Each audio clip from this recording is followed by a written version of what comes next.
কাজের দিকে উদ্বুদ্ধ করে।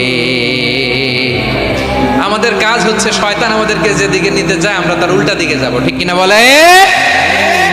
শয়তান এই মন্দ কাজকে আমাদের কাছে বিউটিফাই করে চাকচিক্যময় করে আমাদের সামনে উপস্থাপন করে। এজন্য আল্লাহ বলেন মুনকারকে থামাতে হবে, মুনকার প্রতিরোধ করতে হবে। মুনকার প্রতিরোধের দায়িত্ব শুধু আমাদের নাকি? শুধু আপনার খতিব সাহেবের, ইমাম সাহেবের, নাকি মুসলিম উম্মার সবার? আওয়াজ করে বলুন, মুনকার অসৎ কাজ প্রতিরোধের দায়িত্ব কার?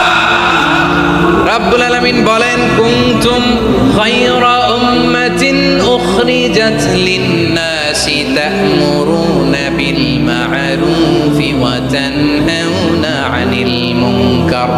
তোমাদেরকে শ্রেষ্ঠ জাতি করে জমিনের মধ্যে আবির্ভূত করা হয়েছে যাতে করে তোমরা জমিনের ভেতরে সৎ কাজের আদেশ করতে পারো আর অসৎ কাজের নিষেধ করতে পারো। উম্মাহ কুনতুম খায়রা, তাহলে গোটা উম্মার দায়িত্ব, এটা বুঝতে পারছেন তো? আচ্ছা, আর নিচে আসেন।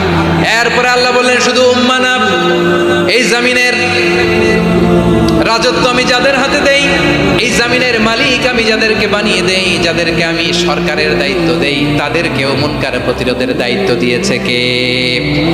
আল্লাহ বলেন যারা ক্ষমতার মসনদে বসেছে তাদেরকে 4 দফা কর্মসূচি আমি আল্লাহ দিলাম। আওয়াজ করে বলেন কয় দফা?